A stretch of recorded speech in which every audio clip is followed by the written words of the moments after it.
Hello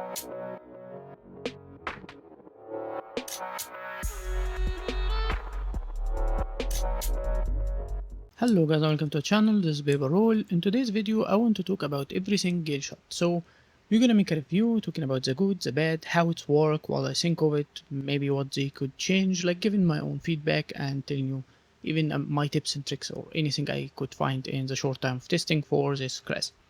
Also, I want you to share in the comment anything you think I missed, your own tips and tricks, like share into discussion with everyone. After that, I also want to share my PvE build, the one I stayed on, giving my final judgment of the class, and also the competitive side with my world vs world build.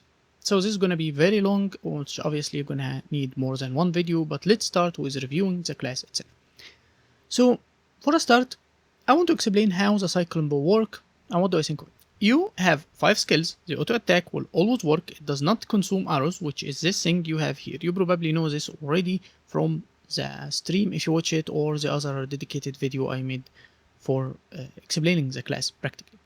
But in short, you can hit all the other skills, and once you go through them, you would have 5 wins. Why? Because each skill will consume arrows and give you wind force. So this one will consume 1 arrow and give you 1.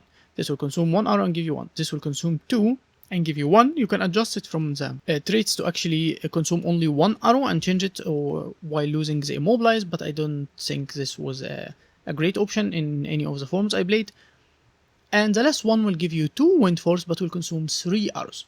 So the combination of all those skills means you would have 5 wind force, which is exactly what you need to get access to Hawkeye, which gives you the feeling of playing a bit of an Untamed if you look at it, which is an extra or a special form of auto attack.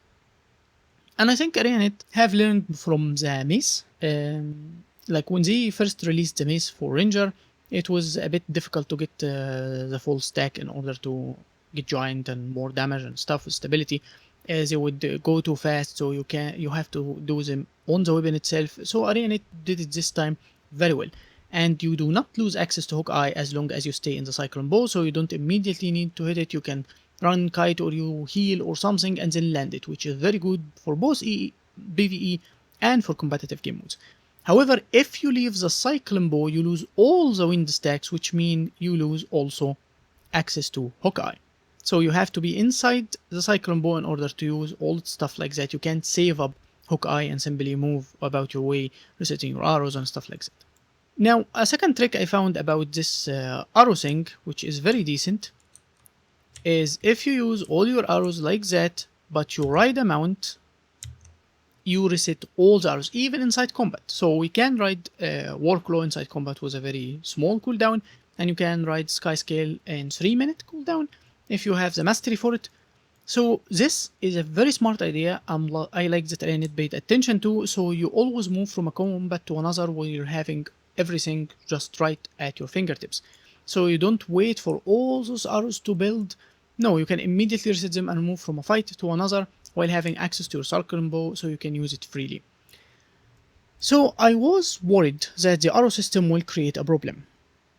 It requires 40 seconds to reset the entire arrow thing. So if you are in a long combat, like you can't reset it in the open world, or if you're in raid or anything like that, or world versus world, to get access to all your arrows again, it will take 40 seconds. This small bar here, as you can see, it starts filling immediately the moment I lost an arrow. It will take 5 seconds to give you an arrow back.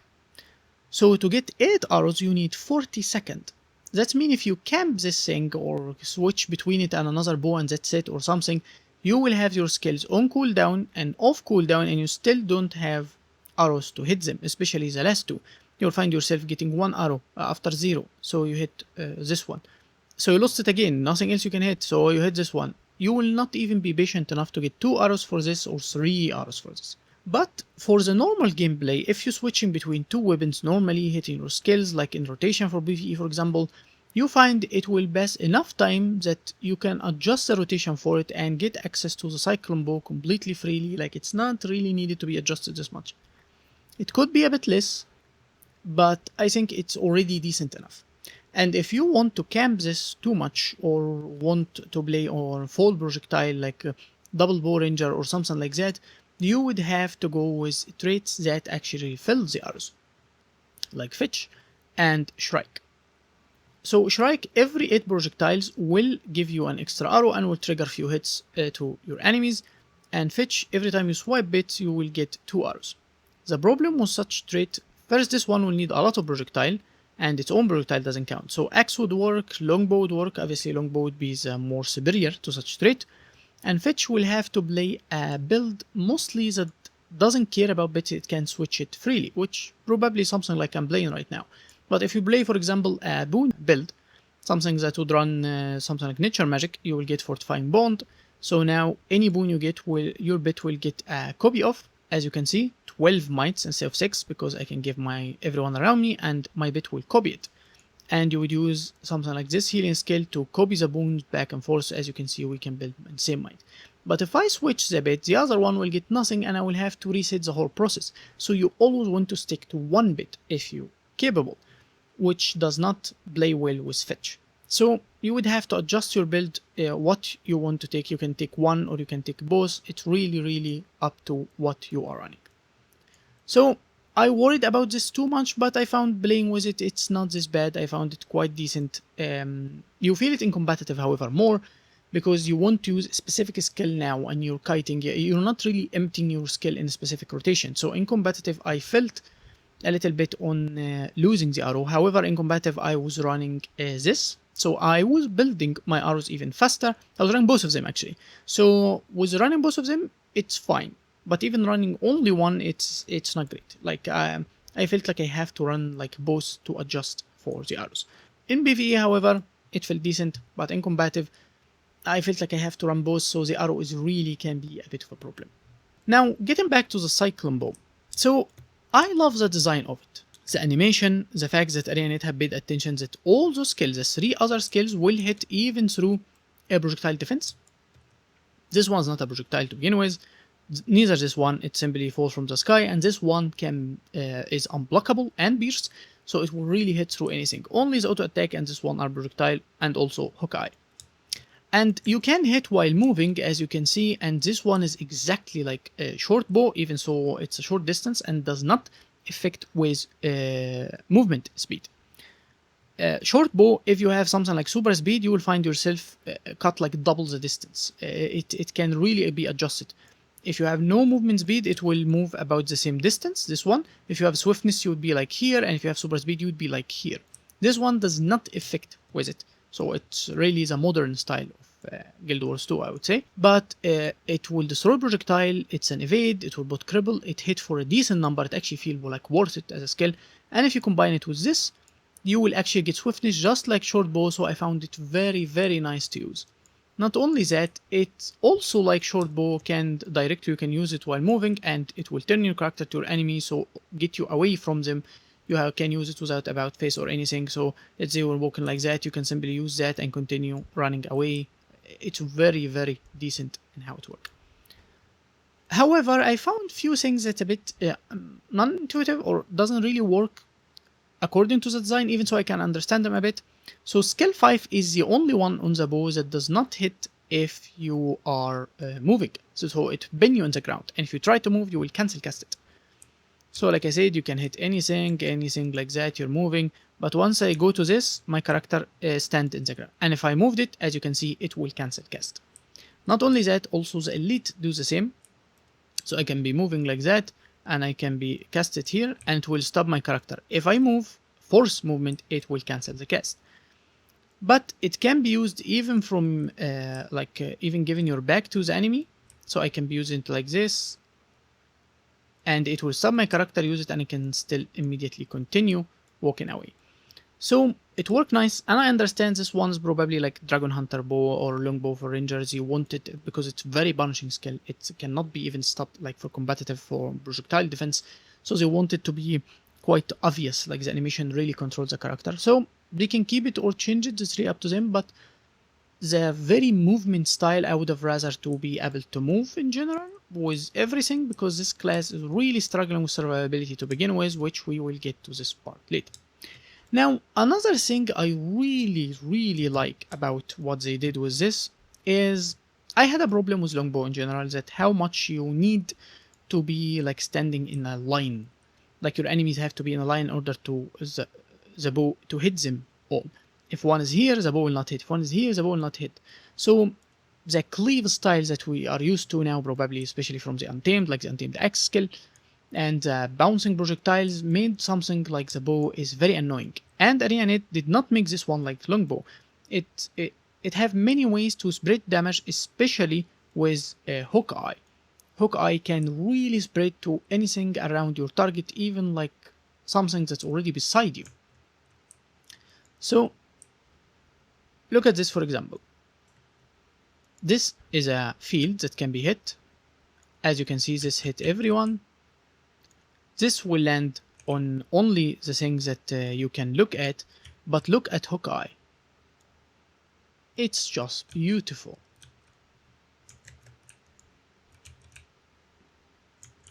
So it's still a bow with projectiles that really precise on how it lands on its target,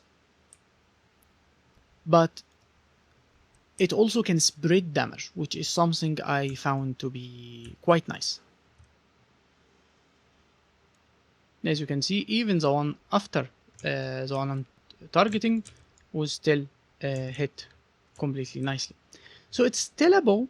You still like need to be directed into where you want to hit. It's not gonna be like X Untamed practically, but it's much better and more comfortable than using a normal longbow. It doesn't give you the same problems, I would say, at least.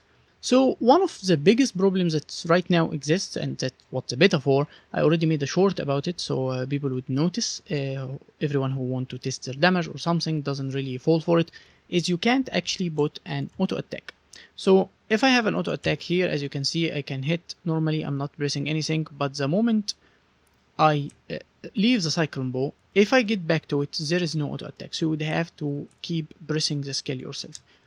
This is obviously very bad for gameplay, it's very annoying, but it's very easy to fix, and I think ArenaNet obviously will fix it and will be released with normal access to auto attack, hopefully, at least that's what they will do. Now let's talk about the skills of Gale Shot.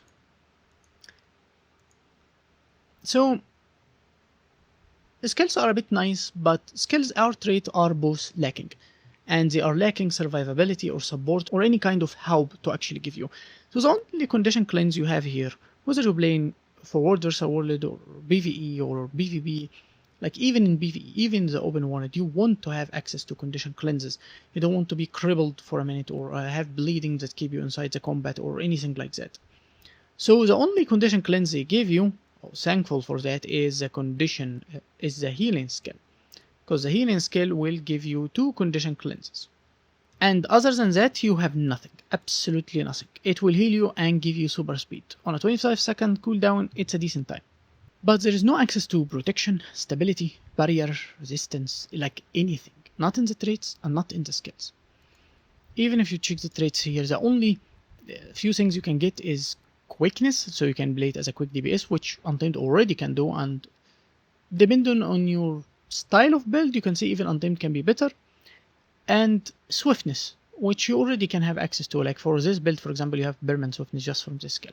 You have nothing else. No way to protect yourself, no defensive sides, nothing. And this competes with Untamed, especially. Like, I'm not even talking Soul Beast or anything, I'm talking Untamed for PvE, which is the king for Ranger. The best thing probably having to Ranger class.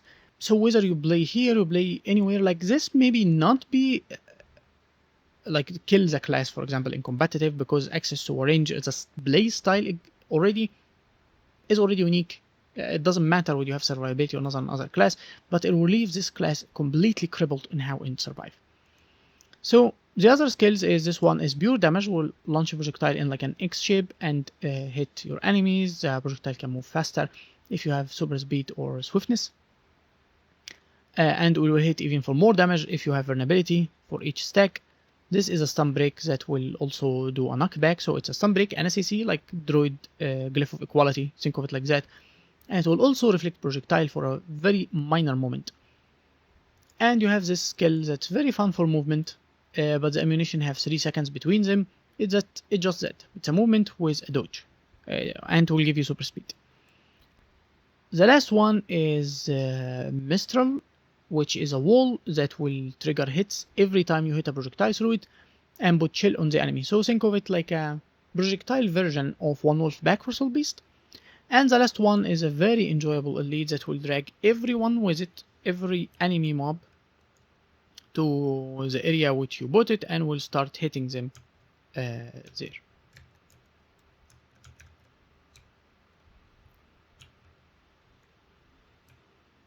So some of the skill work actually underwater, like the healing skill work, which is very nice.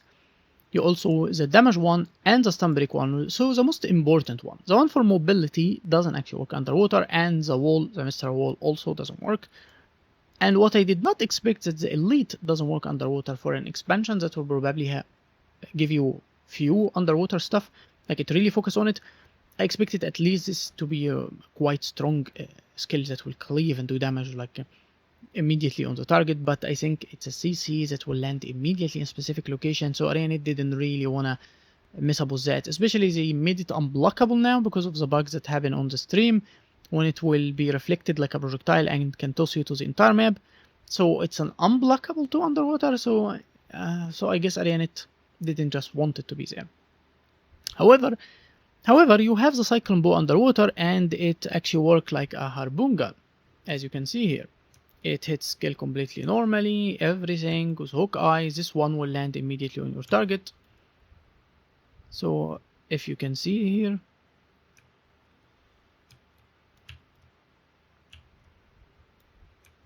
it works very fine, completely normally. So you always have access to it underwater, on land, it just will work fine. Now, back to, like I said, the biggest problem is survivability, which is the main reason why this class, I guess, have problem in playing a little bit. You don't always struggle with it. You can build a normal ranger with normal defenses against condition, have other sources like for stability, like you can run the elite for core ranger, but there is very limited uses for this, and those skills have their own weaknesses. It does not compete with the elite skill side of it. Think of a skill that will save you from all the condition. Signet of Renewal is the only option Core Ranger have, which means it's the only thing you can put here for word versus word for style. But it will give the condition to your bit, so it will help kill the bit in general, and your bit have to be alive to begin with and have to be in 600 radius from you, it will not give it anything. And if you don't use it for cleanse, it mainly give like a couple of points of healing for you over time, so the skill itself is not worth it as much. While every other ranger before this always had a skill to save them from condition. Mutate condition will probably be one of the, you can say one of the weakest side, which were untamed, and it will remove all condition on you, turning them or replacing them for vulnerability, this one. However, it will also give you boons, fury or vigor, depending on what you want, and your state of unleash, and you can put a trait with it that will make it give you a little bit of barrier. So there's a lot of things that make the skill stronger. One of the most powerful is the one came for Soul Beast, which is Bear Stance, will heal you and keep removing condition 2 each second and will heal you for those condition too. Can be shared from trait to ally. Druid came with Druid Clarity to remove everything just by entering Thirsty Avatar, and it also have cleanse from like Seed of Life, glyphs and stuff. Even so, it got nerfed across time, and Druid Clarity right now no one really use it in any serious build unless it's full support, but still cleanse 3 condition, even from a group, and have the other condition cleanses. Besides that, it's not just about condition cleanse. Look, something for Doliac stats, one of the best stun breaks in the game. You cannot even be caught. It will not only remove the movement impairing condition, it will not allow for them to be applied. It will give you stability, it will reduce both condition and power damage. It can be shared. There's other skills like for dodges, I guess we have one for that. There's protection sources. Druid have more glyphs and other healings and condition cleanse, even have stealth from the traits like Celestial Shadows. Untamed have Force Fortification as an elite, which is insanely strong and powerful skill. Even have more vitality. The heal skill can prevent them from taking any damage while this skill is active. Like you always have some healing from the traits, like there is something, access to stability and stuff. This class has nothing. and leave it in a bit of a problem, I would say. Remember when Untamed first came to the game, it didn't have any boons on its skill, and we talked about that this is a problem, and Ranger in itself is strong. If I remove this trait completely, and I only use those traits, I can have a condition cleanse from here, I have more ferocity, boons and stuff, damage reduction, so I already have things I can put in any build and will make the class strong no matter what the other trait line becomes. Like, don't look at those and forget that they exist and think Galeshot's strong because you have the rest of your build is strong. No. Those are carrying a lot of the weakness that Galeshot can't deal with, in a way. So this is a bit of a problem. For World vs. World, this problem becomes very clear when you fight condition players. Sadly, I ran the wrong build while I'm trying to take footage for World vs. World, so if I don't get any other footage, I struggle a little bit against condition, especially because I did not notice I wasn't running lesser muddy terrain, so I thought always I can catch people behind me like I do with Druid, but I was running this stupid thing, and I did not notice until I finished recording and testing everything I was doing. However, even if I was running this, I would probably still die to very heavy condition builds, especially the new broken one like Amalgam and stuff like that. Now, a very funny interaction I want to talk about too is that if you are running Staff, this skill will make any projectile pass through it become a healing projectile. And if you run this trait with it, the projectile coming to hit you will trigger Shrike like on you, so it's very funny. It doesn't damage you or anything, but I found it to be a very funny interaction. Let's get to the point. What do I think of Gale Shot in PvE and in combative? Will I play it? Will I main it? Something like that. So in the current state, and assuming special area net will fix the auto attack problem and will not change anything, like if it was in this state, no, I will not main Gale Shot in PvE. No matter how much you adjust it against Untamed, survivability and damage, one could say even ease of play, it's either lower damage or lower survivability or both. It cannot get to the same level of Untamed capability, even so it's a damaging class. And if Arena Net just buff it for damage, I think it would be playable, not just because people chase damage. I think it's good enough and can get close enough with survivability and damage and range and all the tools that it have, close enough to Untamed that if it damage like significantly higher or noticeably higher, even in a solo build, you might actually choose it. But in the way it works now, with its current damage and everything, I do not think I would leave my Untamed for Gale Shot. Even how you cleave and move from a weapon to another, I think Untamed is way more comfortable to play than this and have more tools.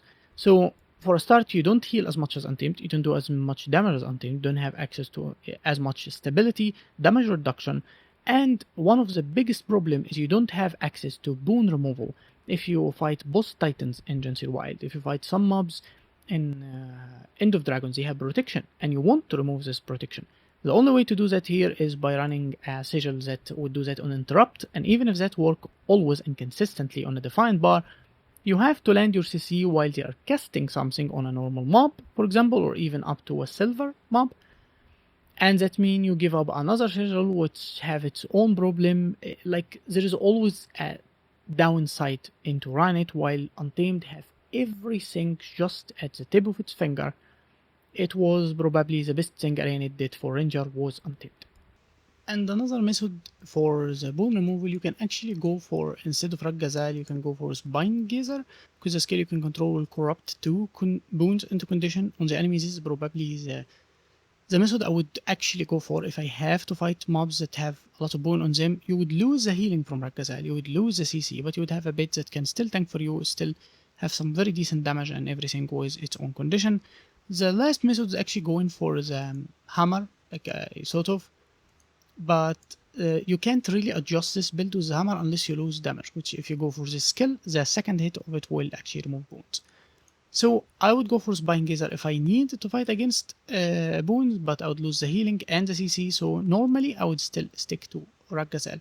My point is, Untamed can do that through spores, through the rendering vines. That skill always exists, in 10-second cooldown will get you rid out of 3 boons on all the enemies around your bit. So it have everything into its fingertips comparing to the Gale Shot, which have to keep trying to fit something inside the build that doesn't actually exist for this class. So lastly, what is my feedback? Like what I should, like what I think ArenaNet should actually adjust with this. First of all, I think obviously you fix it. The auto attack thing need to actually work. I think the arrow system is fine unless you don't need it, but if you really play heavy into it, having those two traits is not really enough. You have to really play into projectile completely, which is maybe fine even if you lose a little bit of damage, but it also lock you out of like bone style builds because of fetch, and if you play only one, it doesn't really feel this much enough. So maybe it can be adjusted somehow, I don't know what, but even if it stayed as it is, you know what, we have both traits for it, so I guess it worked fine. The thing it really need to be worked on is those traits that literally like do nothing, some extra damage, some extra movement. Like we need barrier, we need stability, we need any form of survivability. Like something, it's not just about survivability, it's like we don't have stability even to do your damage. Like if you hit an enemy or something, if you don't have other stability from other sources, it just doesn't exist. You don't have transferring from your damage into healing, like you don't have a healing aspect like many builds or elite specialization now have. Even the skills that they give us, they don't offer this much. Few damage, stun break, and like very few things. They exactly like the older Untamed skill when we complained about them and ArenaNet actually adjusted them. This used to be just a knockdown. This used to be a condition cleanse, so if you didn't need it for condition cleanse, it didn't give you anything, not the boons. The same goes for those things. This is a way to lock people in like a CC. This is teleportation, and even if it fails, it's nothing. So this was how it worked for Untamed, and then ArenaNet adjusted it. Now this can give you might or protection, so you can use it even for the boons or for both things. So it's a now knockdown, and it gave you those conditions and hits for power damage. It's really become interesting skill to use. We need the same treatment for the skills of Gale Shot, some adjustment to the traits because the class feel a bit empty, and all what care about it's the bow. The final thought I would say about it, it's decent in competitive because what it offer, even with its weakness, in good hands it can do great, but there is no solution to how vulnerable it is against especially condition. And that will I go into in extreme detail in the World vs. World build side a bit more, but I say it's really have a place there. It can be worked with many builds and many forms. In PvE, it's fun to use, it's strong, it's not really a weak class, but it's compete with Untamed with this amount of weakness and downside into playing it. While you have Untamed as a ranger, I don't find any point in actually playing this, while I actually have access to Untamed. So in the next video, we will be talking about the PvE build, because I didn't want the video to be too long, and this is gonna be taking a while. Don't forget to subscribe, like and share, and wait for the video. It will be as soon as I make it. I'll be seeing you next time.